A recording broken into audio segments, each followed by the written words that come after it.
Hey, what's going on, Amcon? Today is election day, and I wanted to bring in a special guest right down the road, the owner and CEO of Ready Gunner, Neal. What's up, brother? How's it going? Thanks for having me. Thank you for showing up in short notice in probably the busiest time and also one of the most anxious times I can remember in my modern history of being on this planet Earth. I mean, it's crazy, man. Has it been crazy for you guys? 2020, for a lot of reasons, not just one factor, but many factors, has been an insane year. So 10 years in business, going on 11 here in May of next year, and it's the busiest season we've ever seen. And 10 years isn't a long time. I've talked to a lot of people in the industries. I got a buddy, Tim, owns Gallinsons. They've been in business 100 years. It's the oldest gun store in Utah. And he says, essentially in the 100 years he's been doing business, this has been one of the craziest years for gun sales in the history of the U.S. How, just giving some context on your gun store and kind of like the gun industry, which is kind of cool. Uniquely, a lot of people are curious on how this stuff works, even myself. You have a supply chain of guns that are coming from manufacturers, and you have this gross demand. And it's gotten to the point now where ammunition and guns are almost impossible to hold in inventory for distributors and for retailers like yourself. How is the industry now as a whole? And can you describe like how it works? I mean, it's pretty complicated, but it is complicated. It's complicated for a lot of reasons. From a law perspective, the ATF laws that are enacted upon us as a licensed business. Right now, inventory. So I mean, last year inventory management was what it was. I mean, that's how we've always done business. We have a min on a product, we have a max on a product. Let's take a 43X, for example, a Glock 43X. I try to maintain 5 of those in stock at any time because it's a fast mover. My max on those is 10. So when I sell 5 and I get down to 5 Glock 43Xs, my point of sale system essentially gives me a notice or will submit an order for me that says, hey, we just put another order for 43Xs in to get us back to the max, right? From the distributor who's selling from the distributor. So there's 2 ways to buy inventory. There's actually 3 ways to buy inventory. Directly from a manufacturer. If they do that, you can do what's called dealer direct purchases. So there's a lot of manufacturers who do that, and there's some that don't. So Glock, for example, doesn't do it because everybody essentially who has a gun store sells Glocks, and they don't want to have to ship and deal with 20,000 gun stores and be shipping 20,000 shipments a day or a week or how often they do it. So they only sell through distribution. So they say, hey, we sell to the 6 main distributors, our SAR, Sport South, Lipsies, or whoever those companies are, and then we go through those distributors to buy Glocks. Other than special binds, they have like the stocking dealer programs, a perfection dealer program where you can buy a certain quantity at a discounted price through them, but that's still fulfilled through the distributors. So dealer direct is one way, distribution, like I just talked about, is a second way, which is the way we get most of our product. And then you have buy groups, and there's like 3 major buy groups in the gun industry. And those, they do buy shows once or twice a year where you go and you can do all these buy-ins, and you got to spend, $150,000 a year to do purchases. But for the most part, most people in the industry go through distribution. There's a little less margin in distribution because obviously they got to take their cut. So that's how we do it. But this year, everything that we buy is through allocation. So my reps, like I was telling you earlier, I have a phone call almost every morning with every single rep I have with my distributors. And they say, hey, Neal, I was allocated to me, let's say 20 Glock 43Xs. But this guy, my distributor, he reps probably 20 other gun stores.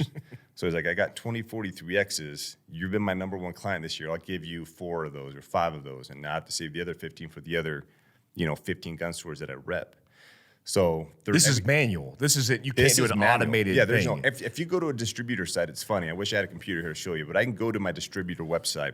I can put in, the filters of go to handguns, handguns at 9mm, and then show in stock only. And I shit you not, it will say 0 across the board. So I've done that for, 12 gauge shotguns, ARs, AR pistols, handguns. You filter through the distributors, they have nothing in stock. And you can't hit refresh. No. Refresh. I mean, refresh. No. I mean, there's stuff. There's times the website will glitch, Like my manager would call me, hey, there's 20 43Xs in stock right now. I'm like, no, there's not. I'm like, try to submit that order. They'll hit submit and it says error, can't put product in cart. So everything we get right now, probably 95% of our inventory is through distribution or through allocation. So it's literally phone calls every morning, emailed lists that you have to submit. If you don't get back to them in 24 hours, the product goes to somebody else. So, and like last Friday, I missed an allocation, and it was all this ammunition from our SAR group. And Monday morning, I remembered, I was telling my wife, I'm like, holy shit, I forgot that list. You know, tens of thousands of rounds of ammo that is hard to find right now. Yeah. So I mean, near impossible. It's a big deal, you know, thousands of dollars worth of product that we could have sold in the store. But it's so the margins in the gun industry aren't that great to begin with, right? I tell everybody, so we do a conference, Action Target, who's down the road from us, they built our shooting range. They're great partners of ours, and we do a lot of business with them. They do a conference at our store every few months where they bring in potential range prospects, and we're kind of like their model range. And they'll bring all these people in, and I get asked, my number one question is like, well, what's the pros of having a range or this or that? I'm like, if you're a gun store and you're only selling guns, like, you won't make it a year. Oh, yeah. Like, the margin on guns is 20%, where you're like, well, 20%, that's not that bad. But if you take into account now operating expenses, you know, just processing fees alone are 3%. That's 3% out of the gate, unless people are paying cash, but that's rare these days. And then everything else that comes with running the business, employees and payroll and everything else it's like you're left with literally very little money from a gun sale. Yeah. We do military discounts too at 5%. So now my margin's 15%, which some other stores don't do. Mm-hmm. But, we have sales meetings once a week where we talk to the sales guys, and it's like, if you're not upselling product, and not to be salesy, but it's like, look, we got to sell a cleaning kit, we got to sell a range bag. Obviously, you're going to need an optic for that gun. Let's get them a range membership, because everybody that buys a gun, we try to just pound it in them where it's like, you need training. We hate sending people out just back home or on the street with a gun, especially first-time like handgun or rifle owners that they're like, this is my first gun. We're like, well, cool, we'll sell it to you. But we highly, highly recommend you take this basic pistol course or this basic rifle course or whatever it is to go with, the purchase you made. So yeah, you got to upsell, and you got to be, unique in how you do business in order to stay business in the gun market. And we've our Instagram page and social media has been huge for us, even with the limitations we have as a gun store perspective, because we're highly throttled, but it's been good for the business and driving traffic. And we have a lot of good relationships with people like you, with Black Rifle Coffee and everybody else we do kind of these co-op things with. And, they help drive traffic to our store, and then the e-commerce side as well. So yeah, you have plenty of customers and a market. It's just the supply now has completely changed because of the political climate, right? It's a full-time job. Every morning, that's all I do is literally try to find inventory to bring in. And, right now, typically, so beginning of this year, we've been ramping up before COVID, pre-March. We were ramping up. I was buying crazy amounts of AR-15s, high-capacity magazines or standard capacity magazines, I should say, ammunition and all the stuff that we figured, hey, when Biden comes in office or whoever the Democrat is at the time, we have a good supply, because election years are typically good for gun sales. And this is historically it's always been good. Yeah. Right? Especially when you have somebody as extreme as Biden or Kamala Harris, who's just talked about, hey, we're going to ban AR-15s, we're going to ban assault rifles, super anti-gun. That just helps drive the sales. So we've been ramping up, last fall, early spring, but pre-COVID with all the stuff in preparation for today. And all that inventory was sucked up literally the first week of March. The second week of March, when COVID was just crazy and people started to lose their minds, and you started to see cases in the U.S. and the media was just driving that narrative of essentially just trying to scare the shit out of people, which is what the media does these days. Yeah. Everybody was coming in. The biggest week we've ever seen in the history of our business is still to date that first week of COVID. And we sold pretty much all of the inventory that we had saved up for election. I'm talking about hundreds of AR-15s. Wow. Gone off the wall. For a lot of first-time gun buyers in those? First-time gun buyers. We've seen an unprecedented amount of first-time gun buyers. And the reason we know that is because they say it to us at the counter. People are naturally scared to come into a gun store. And then they're surprised when they're like, this actually isn't that bad. Like, this is a nice gun store. You guys are really nice. These things aren't that scary. And then they go on the range and they shoot them and they're like, this is actually kind of fun. And a lot of them become members, which we prefer. But yeah, so we went from saving up all this inventory to essentially begging distributors and working side deals and essentially buying ammunition from almost at retail from other people to sell and have some kind of supply for our customers. But now going into the election today with such an extreme anti-gun, potential President Biden, every day is just constantly trying to keep stuff on the shelf because I don't really have much of a backstock now. We're just selling what we get in is what we sell these days. Mm-hmm. And we always maintain some kind of back inventory for times like this. But I mean, we were super unprepared, as I think most gun stores were. I don't think there's any amount of inventory a gun store could have had. It'd all be gone. Where they're like, we're still good. We still got some AR-15s on the shelves. Like, we do, but that shit came in yesterday. Yeah. I got 50 It'd be gone ARs today or tomorrow. and 72 hours is gone. So what about predictors of, we're in an election cycle right now. By the time you guys hear this for American Contingency, you're probably watching the polls actively on seeing who's getting elected. And, not getting over political on it, I just don't think Trump's going to win, according to people who are smarter than me who measure this. But let's just say Trump wins. What does the predictors for you look like in your courses of action for business? What does the next year look like with a Trump win? Well, so we've been through a Trump win before, right? So back in 2016, Trump won under Obama, gun sales, because he was always talking about banning guns as well, but he just never did anything. As far as extreme as banning AR-15s. Yeah. Anyway, so 2016, Trump gets elected. Worst year ever? Worst year ever. Really? Yeah. So everyone called it, in the industry, it was called the Trump slump. Really? So we had the Trump slump. A lot of gun stores actually went out of business, because they were just selling guns. They didn't have any other avenues of income to essentially support the business. And like I said before, if you're just selling guns, you're going to... you have to be diversified. You got to be very diversified in our business. Okay. Like the shooting range for us does well. We film content in there for our two in media marketing, which is another business we have. Private events, obviously all the courses we run on, the training. So the range brings a lot of income into the store. It's essentially like putting the store on steroids. You sell more guns, you sell way more ammo, you have the memberships. Targets, we sell them for $1 a piece at 300% margins. You're like, oh, it's $1 though. How much money can you make on $1? Well, it's like, we're selling tens of thousands of targets. Wow. We buy them for 13 cents. We sell them for $1. Yeah, adds up over time. Yeah, and for the customer, that's nothing. But when I'm submitting orders for, $15,000 a month in targets, the margins on those, that's $45,000. Yeah. So things of that sort, and it's like little things. But, yeah, it's just being diversified. And the other thing, too, we're a brick and mortar store in Orem, Utah, right? It's a red city, a lot of conservatives, which is good for our business.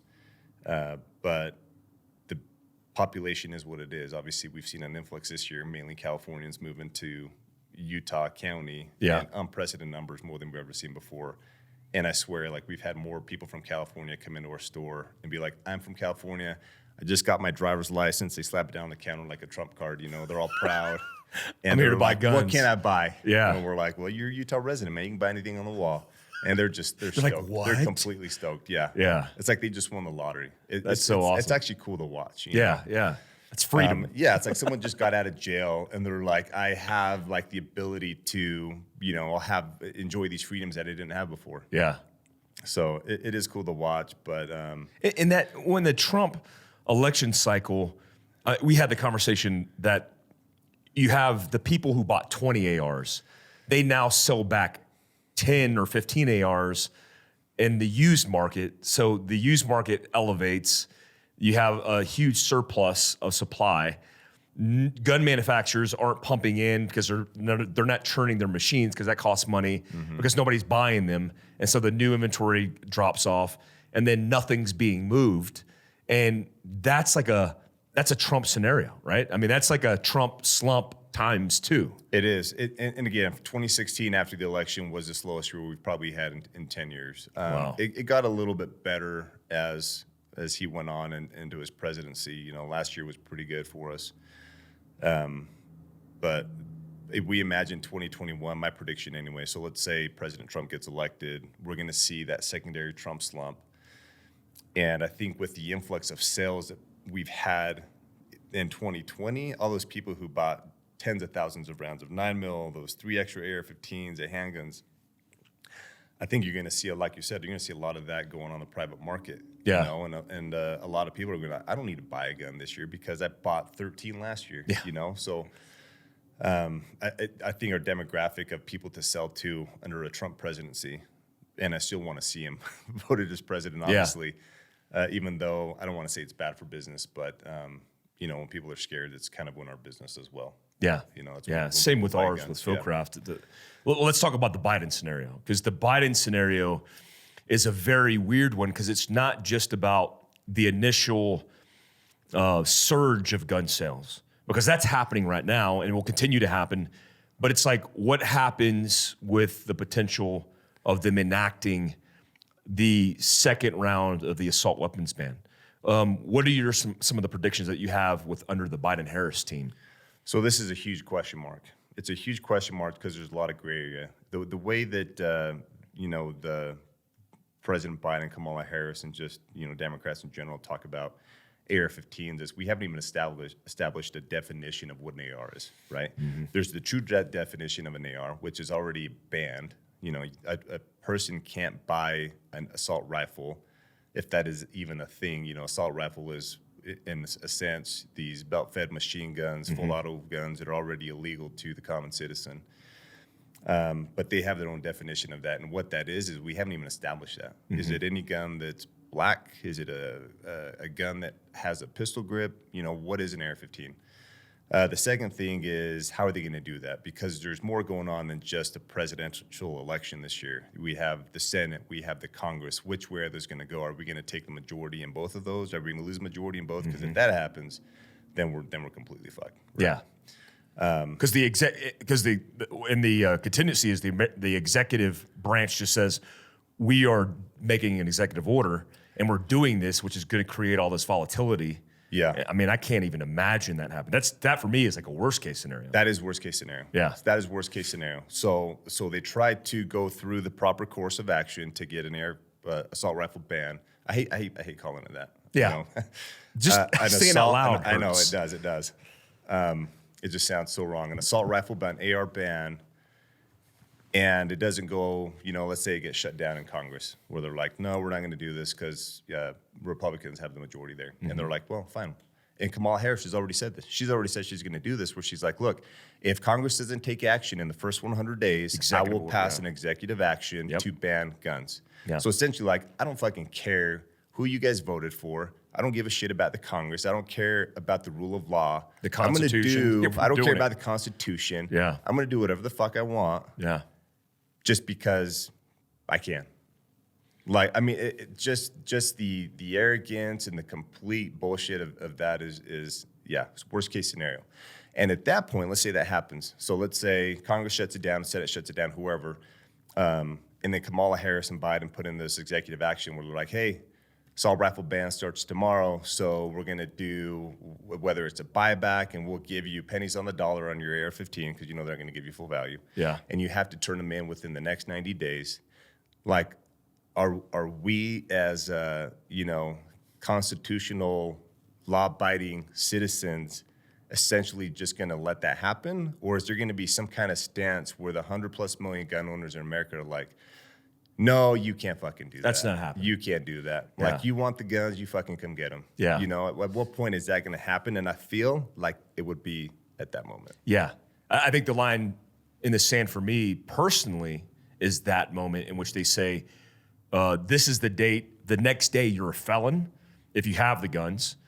And we're either, even if it's a buyback with no confiscation, but they just make you a felon overnight, well, you're going to make 100 million people felons, because all those people are not going to give up their arms, which I think, you know, between the Senate, the Congress, and then more likely every single lawmaker in America will be up in arms about that. That volatility, that whole scenario, which seems like it may be unfolding before us, like live right now, is scary. How do you flex as a business owner in that kind of environment? Yeah, I think about this often. I really do. So, we have to, we fall under the rules of the ATF. We have to do business as a gun store under the rules that are set forth to us by ATF, So it's hard because it's like, look, if we essentially give the ATF the middle finger and say, look, fuck you guys, that's against the Constitution. We have the Second Amendment. We can sell these types of guns. We don't essentially take Biden and Harris's executive action like we're not obeying that order. Then what? It's almost kind of like the Bundy scenario. With the horses where they're like, no, you're not. Yeah, you're not. So it's like, are we going to have a bunch of 2A guys come pull guard at Ready Gunner and say, you want the guns, come get them? Like, Yeah. I don't know. Will you be insulated? Like Utah is a red state. Well, so that's Right? the other thing. Like we have a great sheriff. So Sheriff Mike Smith, he's a great guy. He's come out and essentially said Utah County is a sanctuary state. He said we're not enforcing any Second Amendment or any bans and kind of things here. So I don't know. What's does the ATF trump the sheriff? The sheriff say, hey, look, fuck you guys. You want their guns, you got to go through us, kind of thing. I mean, there's going to be some kind of separation. I think even on the political side. With senators and congressmen, we're like, look, we're not enforcing any kind of criminal penalties on people who don't turn in their ARs, on businesses who don't comply with your executive action because it's complete bullshit, especially in the way you passed it. Like, I think there's going to be not only a separation between politicians and citizens, but politicians themselves. I would hope so. Yeah. I would hope so, right? Yeah. I feel like we'd have enough people on our side where they're like, yeah, no, we're not enforcing any of that. In fact, we're going to start, filing lawsuits against the administration and everything else to reverse this, or maybe even, have someone removed from office. But Yeah. I just don't think it's honestly going to work out in her favor. I don't think it's going to go how she's going to go. This whole pitch of hers about how she's going to pass gun laws in an executive action, it's her flexing, and it's a fucking weak flex, in my opinion. Like, Yeah. it's like you're fucking barking up the wrong They seem tree. talking points, Yeah. obviously. Let's switch gears. You used to be an Army Ranger in the military. Correct. Let's talk about that service and your experiences in special operations. How was that experience for you when reflecting on it now as a 10-year business owner of one of the most popular gun stores in America? Like, looking back on that life, do you miss it? Do you remember it distinctly? You say that because I miss it. Yeah. I think we all miss it. I think guys get out. I think it's why a lot of us actually contracted after our military years. So as soon as you're out is probably when I missed it the most. When you're in the military, you're like, man, I can't wait to get out because it can't. It's Can't wait to shitty. open this gun store. Yeah, it's all the shitty stuff you got to deal with. But then you get out and you only remember the good. It's Yeah. kind of how human nature works. Yeah. You remember the guys, you remember the missions, you remember how physically fit you were, and just the discipline and the organized fashion and the way the military works, right? And I try to bring some of that into my business too, to try to maintain that level of, discipline in my life. So I'm still living in that way. Mm-hmm. But I absolutely miss it. But I enjoy what I'm doing now. And the reason I got out, I started to have kids. I don't want to say early. I was 26 when I had my first kid, but I was still in the service, and in the Rangers, we deployed often, and if we weren't deployed, I was out on some training exercise, somewhere else out of state doing something. So first 2 years of marriage, I was home for maybe a total of 4 months for that whole 2 years, and I had my daughter who I missed. So I'm a big fan of my kids. Being a dad is really my favorite thing, and it's the reason I left the military. If I was a single guy, I would have stayed in longer. And same with contracting. I did contracting for 2 years, but I would have stayed longer because the pay was good. The missions were decent. The guys were awesome, which is always the best part of serving in a unit like that. But again, I enjoy what I'm doing now, and I try to bring some of that military life aspect, discipline, training. Into the business, so I'm not completely disconnected from the service. Did you? I mean, I think selfishly as an entrepreneur, what I did was just create the same, at least feeling that I had of service, of purpose, of mission focus in entrepreneurship in my own business to give me a feeling that I was still part of something like I served in. Did you do the same thing in lining out your business? I did. I mean, you learn that. So leadership is a huge aspect of serving in a unit like that, as you know, right? So I wanted to take that leadership and the things I learned in the Rangers and bring it into my business, run my business in the same way I ran my team, in the military. Obviously motivate the guys, instill some kind of discipline in them, lead by example. I was listening to you talk to your assistant, which I thought was cool. And I like hanging out with like-minded people like you advocate for, where you're like, hey, what's my next hard time? Yeah. The lingo is still there, and it kind of keeps part of that service alive, like you were saying. But, and I think the guys like it too. I think they think it's cool where they're like, hey, my boss was an ex-Ranger, former contractor. I feel like I'm just a guy on his team. Yep. Well, they're looking, and I found that same thing is that people are looking for purpose, but they're also looking for structure. And what doesn't exist in civilian society is this understanding of what that is. And when people get introduced to that in like a team building environment, they truly thrive. I always think it's comical when special operations buddies of mine say like, they worked as a singleton or they were in special operations, so they were unconventional. It's like, you're more conventionally tied to structure, routine, which makes you refined and makes you great. And I think civilians just when they see that, they gravitate towards it. At least, I make my personal assistant work out with me, and she definitely doesn't want to do that. But so I'm like, hey, let's go, let's go hit the pull-up bar. And she's like, all right, let's just do it. But now it's becoming habitual. So it's like, are we going to do some workout stuff? So that's that life that we lived in those routines. I love that we could live that now.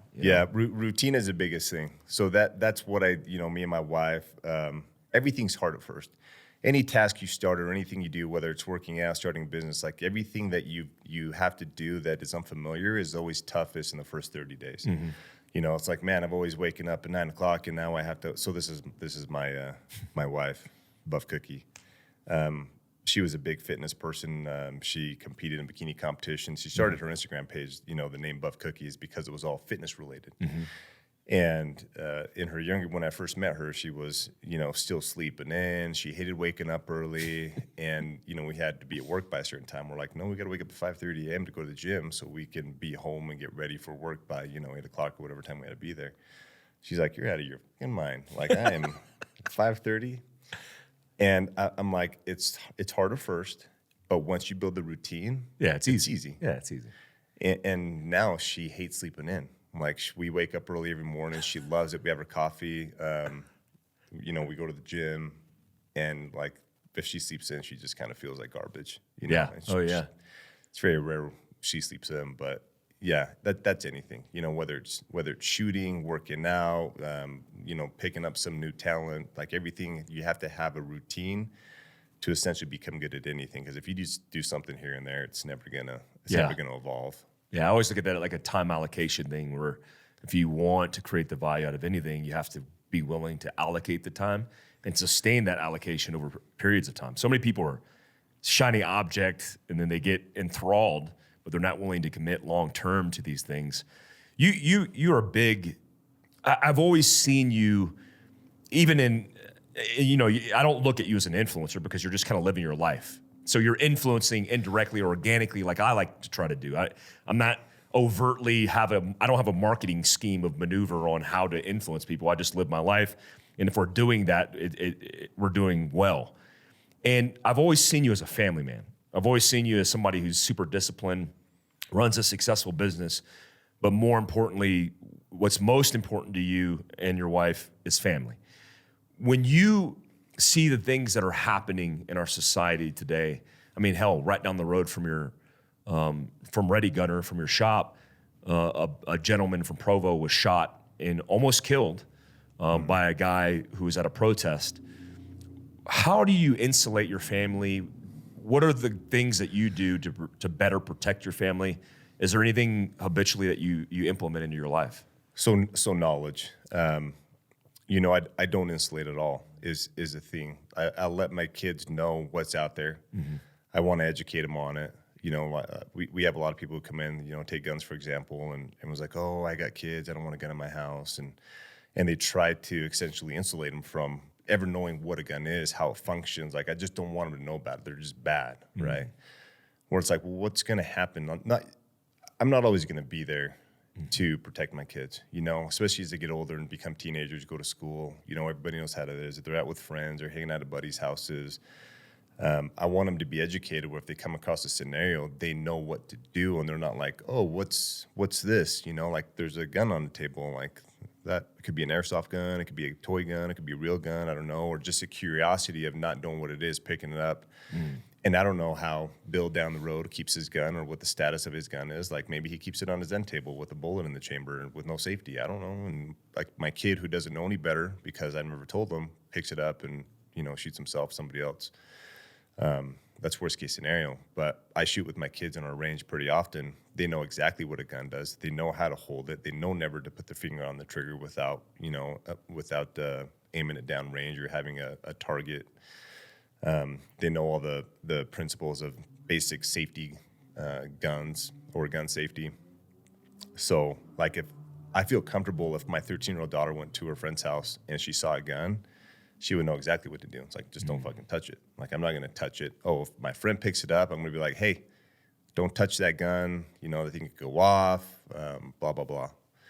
So I just try to educate my kids on anything good and bad, scenario-based, that they might come across. Like, hey, there's bad people out there. I can't protect you from bad. These are the things you need to know. Like, you find yourself on the street and some stranger comes up to you and says this or that. Like, this is what you need to do, right? There's people out there. Child trafficking, it's a huge thing right now, right? Someone comes up and snatches you. You need to freaking scream your head off, grab nuts, poke eyeballs. I don't try to really insulate them. I just try to give them knowledge of the reality of life. Would you consider yourself like a prepper or what I realized being in Utah, which I love, it has by far been one of the best in the short time that I've been here, even because of your hospitality experiences and bridging the gap for community, because everybody here is so community minded. I mean, you see kids riding their bikes down sidewalks in neighborhoods, which you don't see anywhere else in America. And I travel all over America.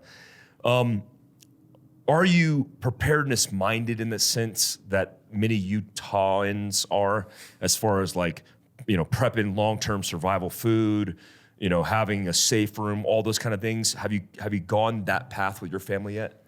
Yes. So yes and no. So for me, there's preppers and then there's preppers. So there's guys who are out there living already off the grid with their water, things that they're collecting rainwater every night and things like that. I'm not to that level. For me, the most important part of prepping, that's why I'm a big fan of fieldcraft survival, actually, is knowledge, right? So it doesn't matter how much food storage I have. Eventually, that shit's going to run out, right? Like, I'm not going to have enough food storage for me and 6 kids because I know how much they eat to last me 10 years, let alone more than a year.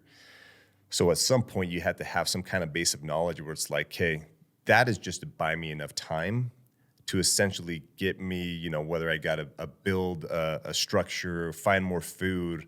That's just essentially a time buyer, where it's like, I can use that food to feed my kids while I go out and harvest more food. I can create snares, I can create shelter, I can do all this other stuff to sustain me on a longer term. Again, food storage is inevitably going to run out. Yeah.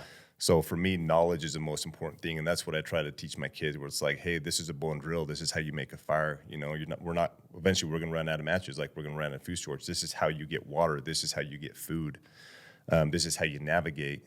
This is how you defend yourself.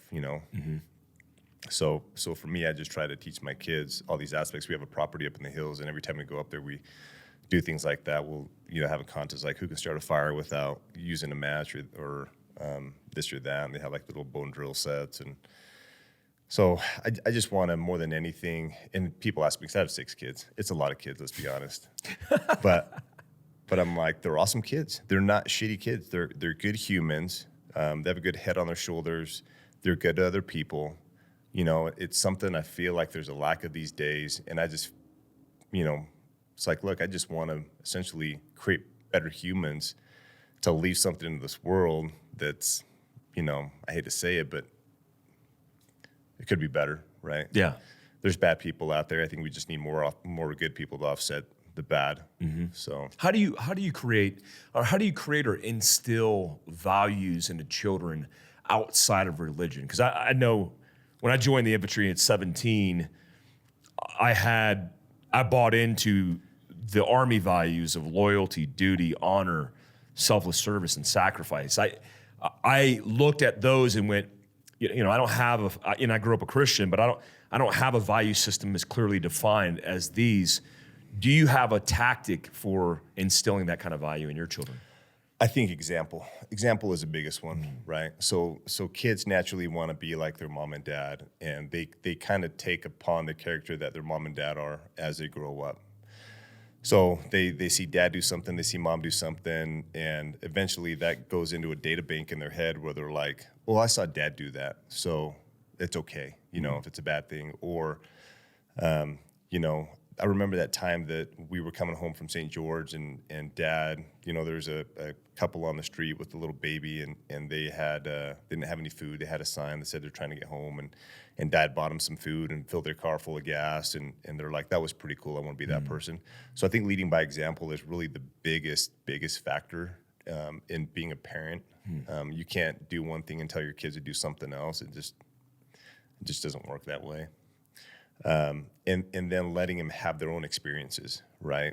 We do a Sup for Santa every year where we go out and we take a family and we take them shopping and all the kids come and it's really like, other than themselves getting present, or more so than getting presents themselves, like that's the thing they look forward to. Like every year, like, Dad, do we have a family this year? Did we pick a family yet? Like, who are we going? What are we doing?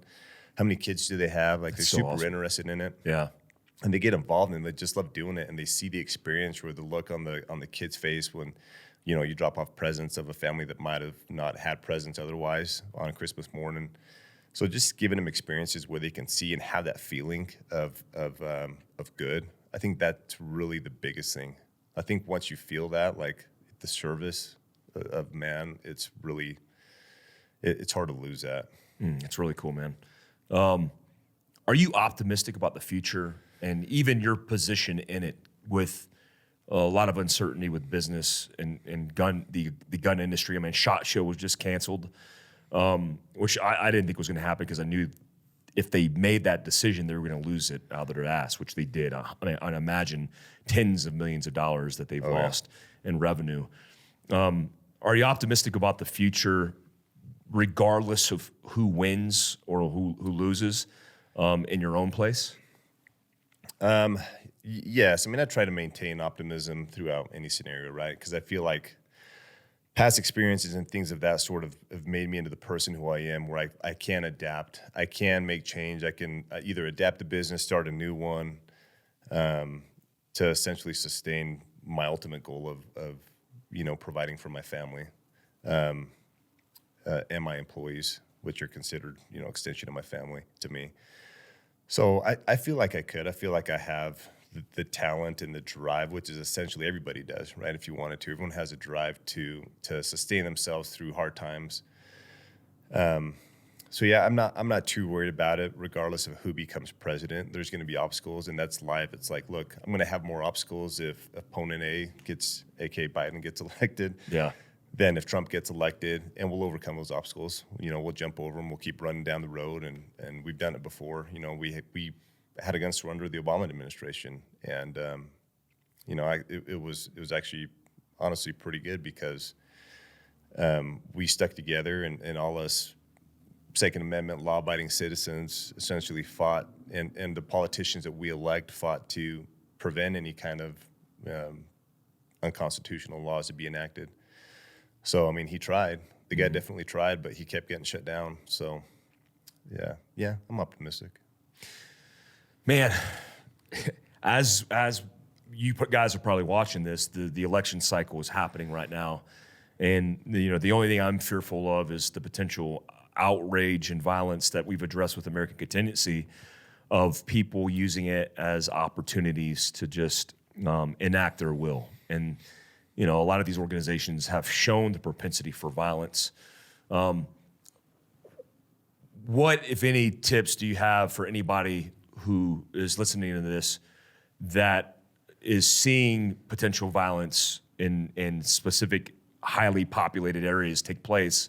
What's your advice to them of what they can do to better protect themselves and their families? Yeah, I think if we take anything away from 2020, is this year has been a huge eye-opener for people like ourselves, like-minded people, and the average American citizen of, essentially, in my opinion, the government's out for themselves. The real politicians, Absolutely, the yeah. government. The violence and the things that we've seen this year, and just the separation caused literally by the media, by politicians, for the self-serving purpose of getting themselves elected. Like, these guys are literally watching people kill each other on the street, burn cities down, destroy businesses, to essentially put some narrative out there that the other guy is a bad guy, right? And this is his fault. The reason this is happening is because this guy's fault, and they're just trying to prevent somebody else from getting elected. And they give two shits about your fucking business, about your well-being. Like, 100 people could get shot tomorrow, and they're like, well, hopefully that makes it so Trump doesn't get elected. Yeah, that's Trump's fault. Yeah. Like, there is a narrative being driven at the cost of us. It's sickening. It pisses me off to even think about it. So for me, it's like, I don't trust the government. I don't trust politicians. I wouldn't put the safety of my family in anybody else's hands. And law enforcement, as good as they are, they're not always there. So the biggest thing I would essentially suggest, and everyone should know this by now, having lived through 2020, is your well-being, your safety, the safety of your family is your responsibility and your responsibility alone. No one's going to come to save you. No one's going to come to essentially give you a handout to help you, get back on your feet, other than a $1,500 check or whatever it was, $1,200 check from the government. Like, hey, here you go. Good luck, So get training, learn some basic survival skills, basic combative skills. Take responsibility into your own hand. If you don't have a gun, I suggest getting a gun. I really do. And I don't give a shit if it's from my store or it's not. There's 20,000 gun stores in the U.S. This isn't a sales pitch. And then learn how to use it. Like, literally just get some basic survival skills to get you through some scenario you might come across in the near future. Maybe tomorrow. The shit we're talking about right now literally could be tonight. It could be tonight, it could be tomorrow, where civil war starts. People go crazy. And all those riots we saw in the past after the George Floyd riots, like, that could be nothing compared to what we're going to see here in the near future, depending how things go. Yeah. So it's on you. Yeah. Yeah, we always advocate that you are your own first response. Law enforcement now is getting their hands tied, which is the entire point of American Contingency as a community.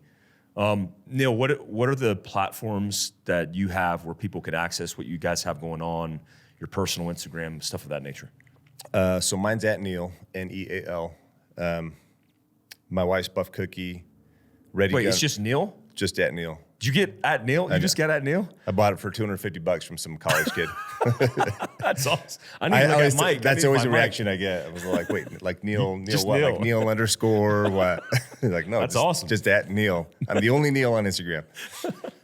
Ready Gunner. And then so there's 2A Media Marketing. It's another marketing business we own in the 2A space where we help market for companies like our own that essentially can't get boosted or market through Instagram because obviously they're not allowed. So we have pages like at Firearms, at Gun Freaks, weapons page, 2A Gun, Daily Badass, 762x39, probably a few others. They're all Instagrams? Those are all Instagram pages. They have corresponding Facebook pages too, but Instagram is where most of the information gets put out. Nice. And then it's readygunner.com.